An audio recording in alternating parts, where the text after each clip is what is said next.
여러분 안녕하세요. 후스퍼파입니다. 오늘 영상은 철저하게 공익적인 목적에서 만드는 영상이란 말씀을 미리 드리고 시작합니다. 시작부터 공익적인 목적의 영상임을 강조하는 이유는 얼마 전에 한 법률사무소로부터 받은 내용증명 속에 저작권자의 물질적, 정신적인 상당한 손해, 사회적 문제, 선량한 사용자의 권리 보호 이런 문구가 담겨 있었고요. 법률사무소 측으로부터 합의가 결렬되면 민사소송과 형사고발에 들어가겠다는 최종 통보를 받았기 때문이에요. 네, 바로 제 영상 중 일부 자막에 쓰였던 글씨체 폰트 무단 사용, 저작권 위반에 대한 내용입니다. 조금 확인해 보니까 비슷한 사건이 굉장히 많았고요. 현재도 어디선가 계속 진행 중입니다. 사례를 좀 확인해 보다가 정말 많이 놀랐어요.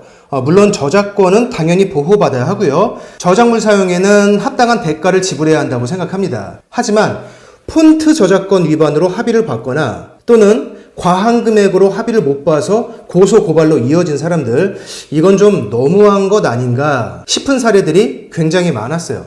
심지어는 새로 발령받은 학교 선생님이 전임자가 사용했던 학교 컴퓨터로 가정통신문을 작성하고 그걸 학생들에게 나누어 줬다가 글씨체의 저작권자로부터 권한을 위임받은 법무법인에게 고소 고발을 당해서 재판장에 선 사례도 있더라고요. 사람들이 무지 또는 실수를 이용해서 무작위로 돈을 뜯는다는 뜻으로 저작권 사냥꾼 또는 폰트 사냥꾼 이렇게 비난하는 사람도 있고요. 또 다른 사람들은 저작권은 어떤 경우에도 보호받는 것이 마땅하다 이렇게 생각하는 분들도 있죠.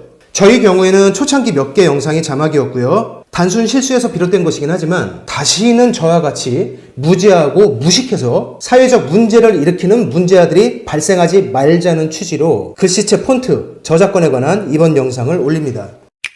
설명을 위해서 제가 폰트를 무단 사용하게 된 경위를 보겠습니다. 아마 대부분의 분들이 저와 똑같은 실수를 하고 있을 것이라고 생각해요. 그 전에 저작권에 관한 제 개인적인 생각을 말씀드리면 저는 당연히 보호받아야 한다고 생각합니다. 그렇지 않으면 이 세상에 창작물이라는 것은 존재할 수 없겠죠. 공짜가 판을 치는 세상은 발전할 수도 없고요. 저는 유튜브로 인한 수입이 많지 않다 보니까 그 대부분을 편집 관련 프로그램, 자료, 영상, 음악 등 저작권 관련 비용으로 매월 지불하고 있어요. 현재는 프리미어 프로를 병행하지만 초창기에는 모바비라는 편집 프로그램을 사용했습니다. 모바비에도 두 가지 버전이 있는데요. 상업적인 사용이 가능한 대신 가격이 조금 더 비싼 비즈니스 버전을 사용해요. 이 편집 프로그램에는 자막을 넣는 기능이 있는데요. 그걸 클릭하면 여러 가지 글씨체가 나옵니다. 당연히 그 중에 익숙한 하나를 선택해서 자막을 만들었죠. 유료로 구입한 프로그램 안에 있는 기능이고 그 기능을 클릭했을 때 해당 프로그램 안에서 선택할 수 있는 글씨체들이기 때문에 제가 저작권을 위반하고 있다는 사실을 전혀 몰랐어요. 무지했죠. 추후에 알게 된 사실인데요.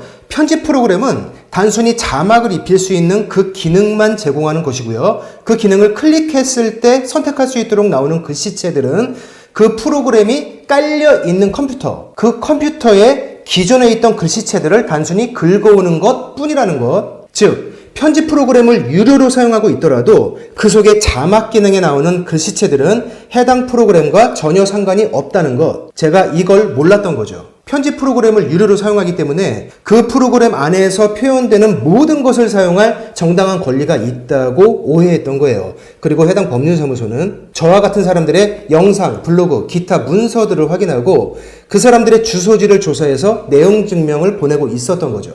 내용 증명을 접수받은 날짜는 4월 19일, 제가 받은 날짜는 4월 20일, 그리고 법률사무소 측에서 라이센스를 제출하라고 한 기한은 4월 22일까지입니다. 내용 증명은 관례상 상대방에게 충분한 답변 또는 자료 준비의 시간을 주는 것이 상식이죠. 보통은 2주 내지 보름 정도를 줍니다. 해당 법률사무소에서 제게 준 기한은 불과 이틀이었어요. 뭔가를 알아보거나 대응할 시간을 주지 않겠다라는 의도가 선하게 보입니다. 자, 그럼 저작권 위반이 어느 정도의 범죄인지 관련법을 보겠습니다.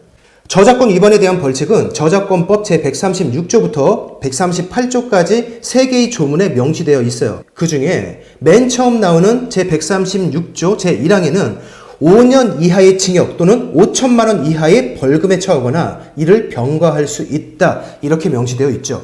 형법에서는 아편, 마약이죠. 아편 흡입기를 제조하거나 유통한 사람을 5년 이하의 징역에 처합니다. 단체나 집단의 힘을 위시한 특수폭행, 흉기를 사용한 특수폭행에 대해서도 5년 이하의 징역에 처해요. 저작권 위반을 이와 비슷한 상당한 중범죄로 보는 거죠. 제가 이렇게 무시무시하고 위험한 사람입니다. 법률사무소의 입장은 확고해요. 첫 통화부터 합의 아니면 소송 둘 중에 하나로 진행된다는 것이 담당자의 설명이고요. 합의금에 대해서는 기업인 경우 수천만 원, 개인인 경우 영상 한 편당 100만 원 정도를 얘기합니다. 그리고 그 글씨체를 사용한 영상은 그동안 제가 올렸던 200여 개의 영상 중에서 3년 전 초창기 영상 11개란 사실도 친절하게 알려줬고요. 두 번째 통화에서 저는 한 편당 100만 원이라는 그 합의금이 시장에서 통용되는 금액인지 실제로 유튜버들에게 한 편당 100만 원씩의 금액을 실제로 받고 있는지 이 두 가지를 물었습니다.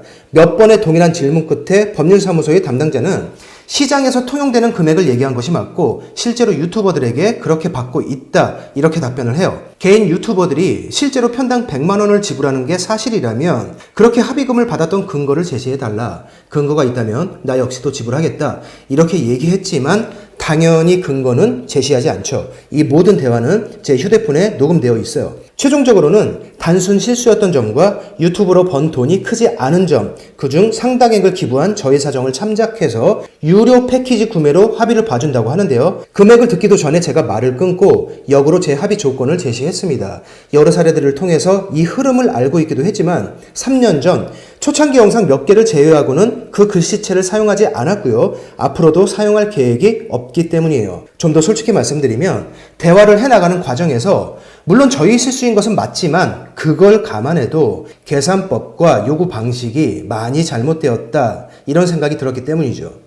기한을 단 이틀로 정한 내용 증명을 발송하고 수천만 원 또는 편당 100만 원을 언급하면서 이게 시장에서 통용되는 일반적인 합의금이며 실제로 개인에게 한 편당 100만 원씩을 받고 있다는 거짓말을 한 후에 누군가에게 눈탱이를 쳐서 그런 경우도 있겠지만 그게 일반적인 경우인 것은 아니겠죠. 하여간 마치 특별히 크게 봐주고 있는 것처럼 몇백만 원짜리 패키지 구매를 유도하는 것 제 실수가 당연히 있지만 협의를 해나가는 그 과정이 상당히 불쾌했어요. 제가 아니라 사회 경험이 많지 않은 사람이라면 내용증명, 저작권법 위반, 법률사무소, 소송, 수천만 원, 형사 고소 이런 단어들에 두려움을 느끼리라 생각됩니다. 거기에 단 이틀밖에 시간이 없다는 생각이 들면 아주 순간적으로 수백만 원의 합의를 봐준다는 법률사무소 측이 동아줄처럼 보일 수도 있겠네요. 잘못을 한 것도 맞고 잘못에는 책임이 있는 것도 맞지만 얼마나 죽을 죄를 지었습니까? 만약에 이런 일을 하는 변호사분들이 큰 기업을 상대로 한다거나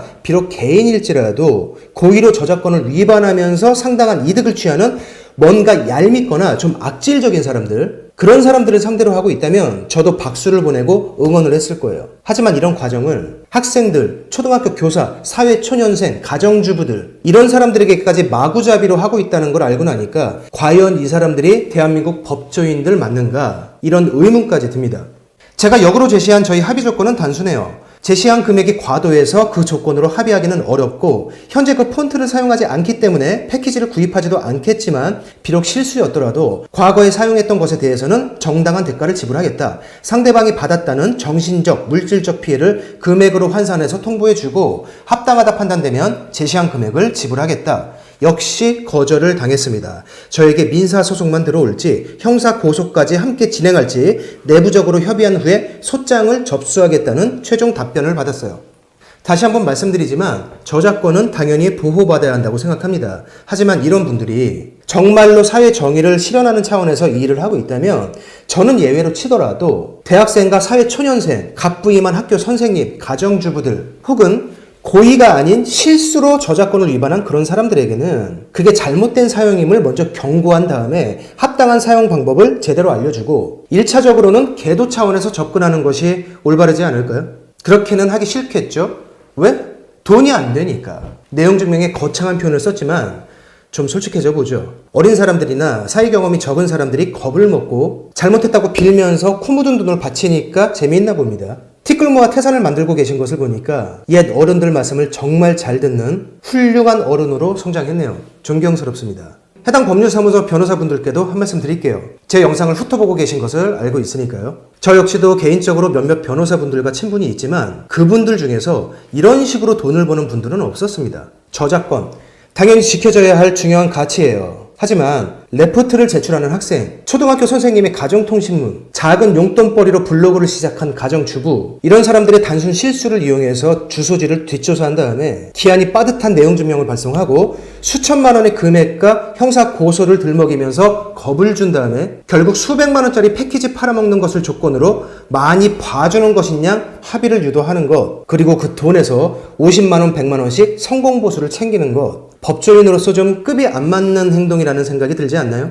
법을 떠나서 부끄럽지 않습니까? 많이 공부하고 존경받을 위치에 있는 분들이니만큼 급이 맞는 사람들과 놀아야죠. 저하고 놀아봅시다. 말씀하신 형사고발과 민사소송 한번 기다려 보겠습니다. 법원에서 저를 벌 준다면 겸허히 받아들이고요. 민사법정에서 손해배상액이 책정된다면 정당한 법 절차에 의해서 지불하겠습니다. 물론 합당하지 않다 판단되면 몇 년이 걸리던 계속 상급법원으로 갈 수도 있겠죠. 저도 권리가 있으니까요. 많이 배우신 분들께 딴지를 걸려는 것은 아니에요. 저작권 지킴이, 사회질서의 수호자, 고소고발의 달인, 예쁜들 말씀을 잘 지키는 훌륭한 법조인, 정의의 이름으로 입금될 때까지 학생이나 가정주부라도 용서하지 않겠다. 존경스럽습니다. 다음 영상에서는 이 저작권 위반, 글씨체 폰트의 무단 사용이라는 것이 과연 어디부터 어디까지 위반으로 보는 것이고 현실에선 어느 정도의 범죄로 취급받게 되는 것인지, 단순 실수인 경우에 우리나라 법원은 이 무단 사용자들에게 어떤 판결을 내리고 있는지, 글씨체 폰트로 인한 저작권 위반, 기본 논리와 함께 최근 판례, 동일한 사건을 바라보는 법원의 최근 시각에 대해서도 알아보도록 하죠. 다음 영상에서 다시 뵙겠습니다. 민사소송과 형사고소도 기다리고 있겠습니다. 고맙습니다.